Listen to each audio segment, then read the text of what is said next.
ನಿನ್ನೆ ಮೋದಿ ಆಡಿದಂಥ ಮಾತು ಕೇವಲ ಅದು ನಮ್ಮ ಸೈನಿಕರಿಗೊಂದು ಸಂದೇಶ ಆಗಿರಲಿಲ್ಲ, ಕೇವಲ ಅದು ಶತ್ರು ರಾಷ್ಟ್ರಕ್ಕೊಂದು ಸಂದೇಶ ಆಗಿರಲಿಲ್ಲ, ಅಮೇರಿಕದ ತನಕ ಆ ಸಂದೇಶ ಮುಟ್ಟುವಷ್ಟರ ಮಟ್ಟಿಗೆ ಮೋದಿ ಮಾತಾಡಿದ್ದಾರೆ. ಜೊತೆಗೆ ಪಾಕಿಸ್ತಾನ ಹೇಳಿದಂಥ ಸುಳ್ಳುಗಳ ಸಂತೆ ಇದೆಯಲ್ಲ, ಸುಳ್ಳುಗಳ ಸರಮಾಲೆ ಇದೆಯಲ್ಲ, ಅದನ್ನು S-400ನ್ನು ಹಿಂದ್ಗಡೆನೇ ನಿಲ್ಲಿಸಿ ಅದರ ಮುಂದ್ಗಡೆಗೆ ಮೋದಿ ನಿಂತು ಆಡಿದಂಥ ಮಾತುಗಳು.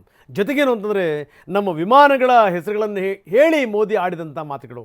ಜೊತೆಗೇನು ಅಂದರೆ ನಮ್ಮ ವಿಮಾನಗಳನ್ನು ನೋಡಿ, ನಮ್ಮ ಡ್ರೋನ್ಗಳನ್ನು ನೋಡಿ, ನಮ್ಮ ಕ್ಷಿಪಣಿಗಳನ್ನು ನೋಡಿ ಪಾಕಿಸ್ತಾನದ ನಿದ್ರೆ ಹಾರಿ ಹೋಗಿದೆ ಅಂತ ಹೇಳಿದಂಥ ಮಾತು, ಯಾರ ಮಧ್ಯಸ್ಥಿಕೆಯ ಅಗತ್ಯವೂ ಇಲ್ಲ ಅಂತ ಕೊಟ್ಟಂಥ ಒಂದು ಸಂದೇಶ. ಜೊತೆಗೆ ನಿಮ್ಮೊಂದಿಗೆ ನಾವಿದ್ದೀವಿ ಅಂತ ಹೇಳಿದಂಥ ಸಂದೇಶ.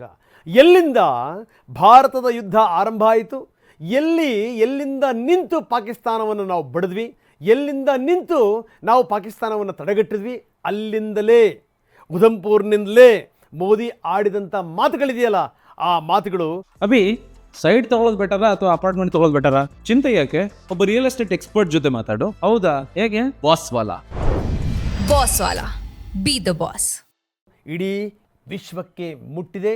ಈ ಮುಖಾಂತರ ಭಾರತ ಕೇಳೋಷ್ಟು ತನಕ ಮಾತ್ರ ಕೇಳುತ್ತೆ, ಜಾಸ್ತಿ ಕತೆ ಹೊಡೆದ್ರೆ ನಿಮ್ಮ ಮಾತು ಕೇಳಲ್ಲ ಅನ್ನುವಂಥ ಸಂದೇಶವನ್ನು ರವಾನಿಸಿದೆ. ದೆಹಲಿಯಲ್ಲಿ ಇವತ್ತು ಭದ್ರತೆ ಕುರಿತ ಸಂಪುಟ ಸಭೆ.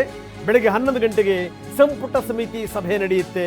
ಬೆಳಗ್ಗೆ 11 ಗಂಟೆಗೆ ಪ್ರಧಾನಿ ಮೋದಿ ನೇತೃತ್ವದಲ್ಲಿ ನಡೆಯಲಿರುವ ಮೀಟಿಂಗ್, ಆಪರೇಷನ್ ಸಿಂಧೂರ್ ಮತ್ತೆ ಭದ್ರತೆ ಕುರಿತಂತೆ ನಡೆಯುವಂಥ ಚರ್ಚೆ, ಕದನ ವಿರಾಮದ ಬಳಿಕ ಆಗ್ತಿರುವಂಥ ಮೊದಲ ಸಂಪುಟ ಸಮಿತಿ ಸಭೆ.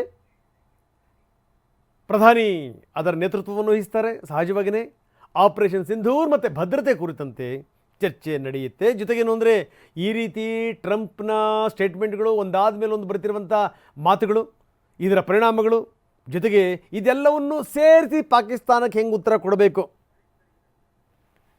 ಇದರ ಬಗ್ಗೆ ಇವತ್ತು ಸಭೆ ಚರ್ಚೆ ಮಾಡುತ್ತೆ.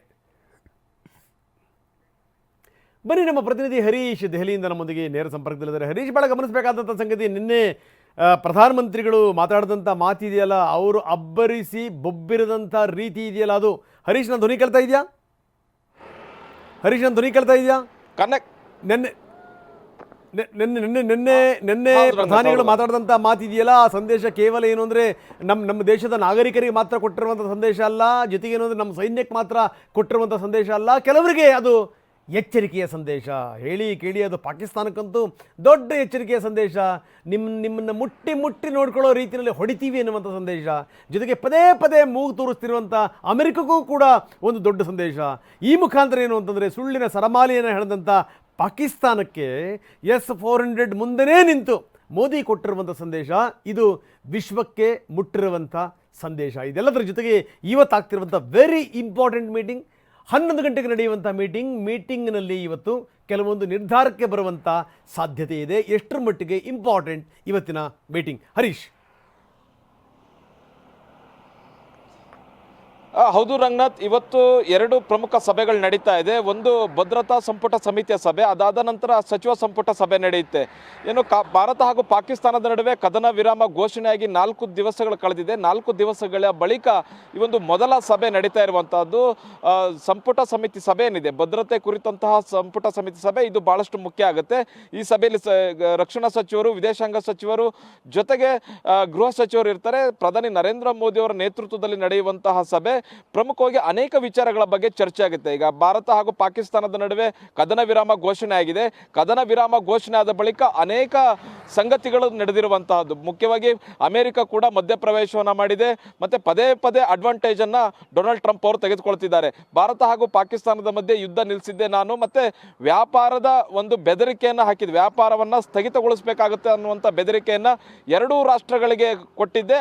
ಆ ಕಾರಣಕ್ಕೋಸ್ಕರ 2 ರಾಷ್ಟ್ರಗಳು ಕದನ ವಿರಾಮವನ್ನ ಘೋಷಣೆಯನ್ನ ಮಾಡಿವೆ, ಯುದ್ಧವನ್ನ ನಿಲ್ಲಿಸಿವೆ ಅನ್ನುವಂಥದ್ದನ್ನು ಹೇಳಿದ್ರು. ಮತ್ತೆ ಭಾರತ ಇದನ್ನ ಸ್ಪಷ್ಟವಾಗಿ ತಿರಸ್ಕರಿಸಿತ್ತು.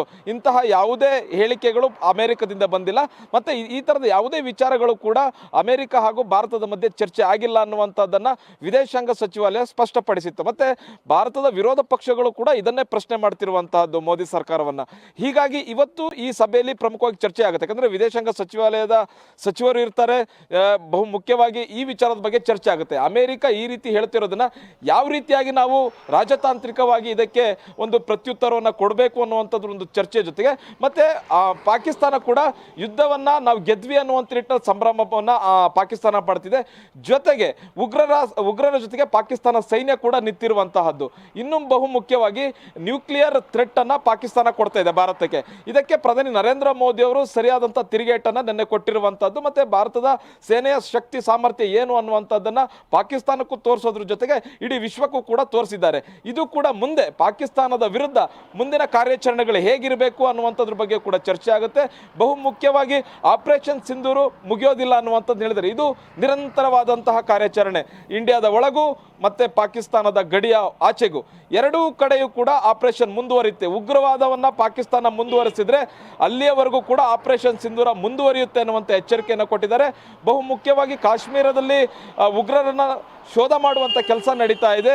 ಯಾರ್ಯಾರು ಉಗ್ರರಿಗೆ ಸಪೋರ್ಟ್ ಮಾಡ್ತಾರೆ ಅವರನ್ನು ಹುಡುಕಿ ಹೊಡೆಯುವಂಥ ಕೆಲಸ ಕೂಡ ಆಗ್ತಾ ಇದೆ. ಇದ್ರ ಬಗ್ಗೆ ಕೂಡ ಚರ್ಚೆ ಆಗುತ್ತೆ.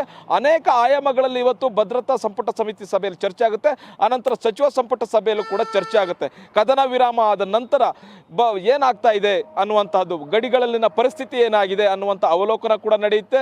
ಗುಜರಾತ್, ಪಂಜಾಬ್, ರಾಜಸ್ಥಾನ ಜೊತೆಗೆ ಜಮ್ಮು ಮತ್ತು ಕಾಶ್ಮೀರದ ಗಡಿಯಲ್ಲಿ ಜನಜೀವನ ಹೇಗಿದೆ ಅನ್ನುವಂಥದ್ರ ಅವಲೋಕನ ನಡೆಯುತ್ತೆ. ಮತ್ತು ಭದ್ರತೆಯ ಕುರಿತಂತೆ ಗಡಿಗಳಲ್ಲಿ ಭದ್ರತೆ ಹೇಗಿದೆ ಅನ್ನುವಂಥದ್ರ ಬಗ್ಗೆ ಸಂಪೂರ್ಣವಾದಂಥ ಅವಲೋಕನ ನಡೆಯುತ್ತೆ. ಮತ್ತು ಸೈನಿಕರ ಸಾಹಸ ಮತ್ತು ಶೌರ್ಯವನ್ನು ಈ ಒಂದು ಸಂದರ್ಭದಲ್ಲಿ ಕೊಂಡಾಡುವಂಥ ಸಾಧ್ಯತೆ ಇದೆ. ಎಸ್ ಧನ್ಯವಾದ ತಮ್ಮೆಲ್ಲ ಮಾಹಿತಿಗೆ.